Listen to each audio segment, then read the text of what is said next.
In today's video, I'm going to teach you how to transfer a Webflow project to a client using Webflow's intuitive interface. Let's dive right in and get started. To begin, head over to Webflow's official website. It's a robust platform that allows you to create custom websites with ease through their visual website builder. If you're new to Webflow, don't worry, signing up is a breeze. Simply click on the button that says it's free, which you can find right on the home page. You have the option to create an account using either your email and a password of your choice or through your Google account. If you choose to use your own email, make sure to create a unique and strong password to ensure your account security. Now that you're all set up, it's crucial to make sure your project is saved in its current state. Navigate through the web designer and save all necessary edits before transferring your project to a client. This step guarantees that any recent updates or changes are not lost during the transfer process. Next, look towards the upper left corner of the screen and click on the icon with 3 horizontal lines. That's your menu.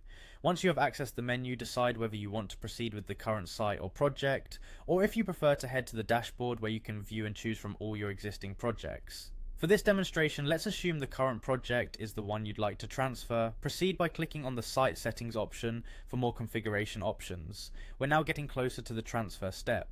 On this page, locate the person icon. This serves as your transfer button. Clicking on it will open up options for transferring the project. It's here that you'll see 2 tabs presenting choices for transferring either to a client or another option you might need.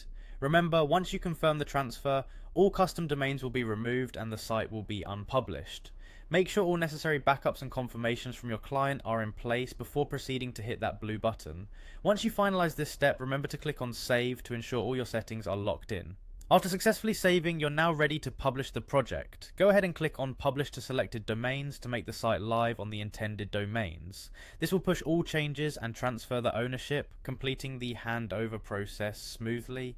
And there you have it. It's just a matter of a few steps and you'll have successfully transferred your Webflow project to your client. Remember to hit close once everything is done to exit the settings screen. Congratulations on a job well done, and feel free to revisit this guide if you need a quick refresher in the future. Thanks for watching and happy designing with Webflow.